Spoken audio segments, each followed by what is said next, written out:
Welcome back, everybody, to an emergency edition of the OA News Overtime. I'm Jordan Hill with Justin Lee with Miles. Yes, and Miles, get in there. Miles is here to give his thoughts. Get your screen time. We are coming to you after a very kind of bizarre Friday. It's just a little afternoon Central Time on Friday. We got news this morning that the NCAA was finally going to announce the penalties for Auburn regarding the Chuck Person scandal from a few years ago. We were all kind of, waiting to see what was going to be said. I had no idea really what to expect. We probably had to wait an hour and a half or so to find out. And the NCAA has announced the penalties. In part, Bruce Pearl is going to be suspended for 2 games. The basketball program's on probation for 4 seasons. Have to reduce the number of scholarships by just 2 over the next 4 years. Over the course of 4 seasons. Exactly. Not 8. Year. Yes. 2. Yeah. 2 overall. $5,000 fine plus 3% of the basketball budget. And then you got show causes for Chuck Person, Harris Adler, one of the former assistants as well. On the whole, not as dire as I think a lot of people thought. And really, I didn't know really what to expect as far as this goes, what would come of this. Justin, what was your immediate reaction to the NCAA's penalties? The hammer is here, Jordan. No, there was no hammer. The hammer's gone. Mythical. Carrot top, everybody. The hammer. I'm still sick, so that's why I'm home with my cat. And Auburn got time served. And that's something important to remember, I think, is that it's not a slap on the wrist because Auburn did have a postseason ban last year. And that goes to credit to, and maybe I'll write something about this, but credit to Sharif Cooper, credit to those guys, those teams, those players, or at least from last year's team, who accepted that penalty, took it on the chin, and kept moving forward with their dreams for Auburn basketball, right? I think it's kind of an all-in thing that Auburn got out in front of it, got ahead of it, self-imposed everything, and because a lot of the stuff, we automatically just read what's new, what's next, but there's a lot of, in the penalties, a lot of it's listed and then it'll go parentheses self-imposed. Auburn's already done it. Auburn already did recruiting, the limitations. Auburn already did the postseason ban, and Auburn did it, and then it read because Auburn did it before the season. It wasn't just because they had a bad record that they wanted to say, we're not gonna go to the postseason this year because they had a bad team. But before the season, they came out and said that, and so the NCAA counted it. And I found that book, that footnote, and I posted it on Twitter. But I mean, it really makes it sound like Auburn, they did consider 2 postseason bans for 2 separate seasons. But really, it straight up credits Auburn by saying, the penalty was significant, not in response to poor record. Auburn's decision to self-impose a postseason ban prior to the season reflects the actions of an institution intentionally taking responsibility. And so they considered another one, which would have been appropriate for level 1 aggravated cases, whatever. But they decided not to, largely in response to the timing and circumstances around Auburn's decision to self-impose the ban. So, I mean, honestly, it seems like Auburn did everything it could within the rules of play in front of them to mitigate this thing. And I guess that's a credit to everybody, everybody involved who got ahead of it and took last year's postseason ban on the chin, because that's what saved them. And that's why Auburn's probably going to the postseason this season. Yeah, I mean, I think you hit on the biggest thing that a lot of credit needs to go to, probably any combination of Auburn compliance, Bruce Pearl, whoever was sort of involved in the situation of recognizing that if they self-imposed a number of penalties like we've talked about, I mean, there were limits on visits and calls as far as recruiting. I think there was already a limit, one scholarship limit they self-imposed from last season, and then the decision not to go to the postseason. I mean, it pretty much saved this year's team as far as their hopes of trying to win the championship, to try to go after, another run in March Madness. So a lot of credit, I think, goes to the people involved with those decisions. It seems like it's kind of become a running joke to not comply. Don't comply with NCAA and you'll be okay.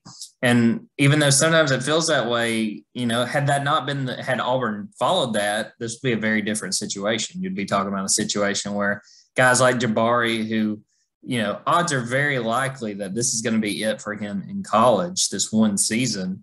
Had Auburn not played by the book, as much as that might hurt, he might not be having a chance to go into the NCAA tournament this year. And that would be a real shame given his talent and a real shame given the talent on this team.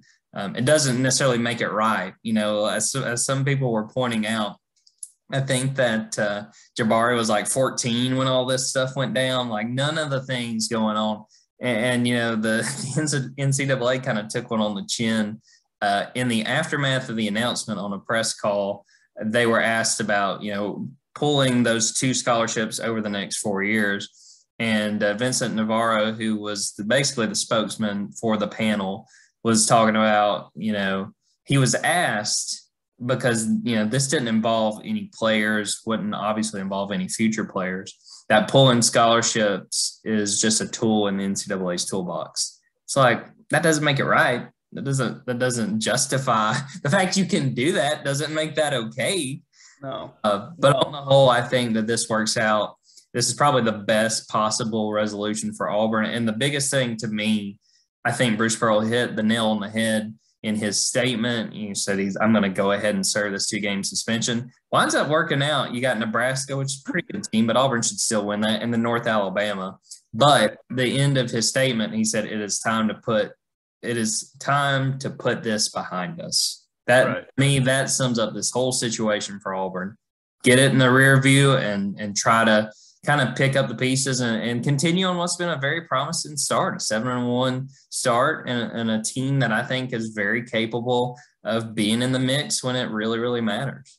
Yeah, I mean, it's a whole other debate as to whether any of this should have happened to begin with. And I mean, my opinion and your opinion are only as worth as anyone else's. But obviously, yeah, I mean, a lot of us think that penalizing kids after is ridiculous. But that's the field of play. That's the board that that's the hand Auburn was dealt. And that's the field of play they had to work with here. And they managed to get away with it pretty. I mean, I don't know, man, there's something to be said. Like you said, hey, Jabari gets to go to the postseason here, it would seem. And, Sharif didn't get to go, but he's not jealous or holding it against him or anything. He was back here this season supporting the team. And I mean, you got Isaac 2 years ago didn't get to go just because of COVID, canceling the tournament in March 2020. So I don't know, just it's been a long series of setbacks for Auburn. You go back to when Sharif was under investigation for a little while, right? So to finally get it all past you, and then, but at the same time, you're still building forward. There's no, you know what I mean? The build still progresses. There's no major hit here as far as we can tell. I mean, kudos to everyone who did it, if you're an Auburn person, because they got out of here with time served, like we said, which is, again, no minor penalty at all. But it seemed like everyone had the belief that Auburn could get out of here, get out of it on the other side in a way that they can still build forward. And then here they are. So like you said, get it over with and get it behind you. And something else that I don't think we pointed out yet, they've talked about vacating some of the wins when those ineligible players played. I don't think we quite know when that was. Doesn't really matter. I know that might hurt for some Auburn fans, but like we were talking about with some of the other beat writers, we all recognize Louisville as the national champion that one year that they won it and they vacated it. If that's what you are hurt the most by, which, I mean, I haven't seen really anybody say as much, but everything's going pretty good if vacated victories from the past is something that is your big concern? I think we're still trying to figure out. I think they're from all prior to the end of the 2017 season. But also, so like the first time Wiley and Purifoy before they went ineligible and ineligible again. But the big takeaway is the banners are staying up. That's what we're hearing. That's what we're seeing. So that's all anyone cares about.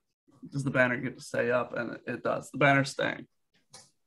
How big do you feel like this day is just for Auburn basketball? Because, I'll say from my perspective, not to say that I thought they should be punished in any way, but just with my expectation, I didn't know. I thought you never know. Right. It's like a real chance the NCAA might decide it wanted to make an example out of Auburn. But that didn't happen. I got to feel like that's a big boost, for this program. Everybody wants to, as soon as it was announced this morning, everybody had the Bruce Pearl jokes and talking about, his history, which, to be fair, was brought up and was, I think, in part why he was hit with a 2-game suspension was because of the previous show calls when he was at Tennessee. And Navarro said as much on the call afterwards. But, any jokes or any poking fun of Auburn, it didn't come to pass, and it certainly didn't wind up playing a factor into how the NCAA decided to handle this situation. I think a lot about imaginary specters, Jordan. I think Auburn fans have often said, oh, the NCAA is out to get us. They treat us differently than other people. Here, maybe you don't feel that way. You're still going to feel that way. But here's this to the contrary. The same goes. You see the national columnists who are like, oh, the hammer's coming. Oh, dirty Bruce Pearl, it's coming for him. No, he complied every step of the way, as we can see. And even the NCAA will say that. There are a lot of it's very easy to make a hero and a villain and to go good and bad and to paint people into these corners. And it's just not how the world works. And so that's maybe the takeaway for me is just, these imaginary villains that people just come up with. Not how the world works. And at the end of the day, there's shades of gray here because, maybe you're happy that Auburn got time served. You're still very entitled to your belief if you think that the system is stupid and Auburn shouldn't have had a postseason ban last year either. But shades of gray, it's all in the middle somewhere. And that's just the reality of where we are. It's the reality of life. It's just simple. And I will throw out there, you mentioned the national columnist. One of them asked the very first question on the call, and a lot of people could probably guess who it was. And as tough as today was, I'd like to see him and give him a pat on the back. And, Jordan! Just help him through a very tough time. Well, Justin, anything else that you want? Justin, anything else you want to hit on about this situation? No, I think we're still waiting to see who's going to be the interim coach while Bruce sits out these next 2 games. I think that's something else we're kind of waiting on. I would think maybe it's Stephen, his son Stephen Pearl, but we'll obviously see. Probably learn in the next couple hours. They play again Saturday morning against Nebraska. We want to hit on before we wrap this emergency episode up. And possibly a little glimpse into the future for Stephen Pearl, what lies ahead for the future of his career as a head coach. So we'll see how he does it if he's the interim coach. Other than that, man, 2 games and put it behind you. But it's all behind Auburn by the time SEC play starts. And I think we can mention Auburn's down a scholarship this year, right? Yeah. So one of those can get knocked out, presumably, we think. Mm-hmm. I put an asterisk over all of this because this is mumbo jumbo. Like, you need to be a lawyer to be able to read this stuff. Oh my God. Reading the report, I felt like I was studying for a final of what is any of this. Yeah. And but from what we can tell, maybe you can get out of this year and then you just have one scholarship over the next 3 years to take care of. And as long as you handle that, and as long as for the next 4 years, don't get in trouble again. December 10th, 2025. Don't get in trouble before then, or else it will be worse. All right. Well, let's get out of there on that. Appreciate everybody watching and listening. For Justin Lee, I'm Jordan Hill, as always. We'll be out of here, be watching for more stories and more good content over the days and weeks to come. So we'll be out of here on that. Everybody take care.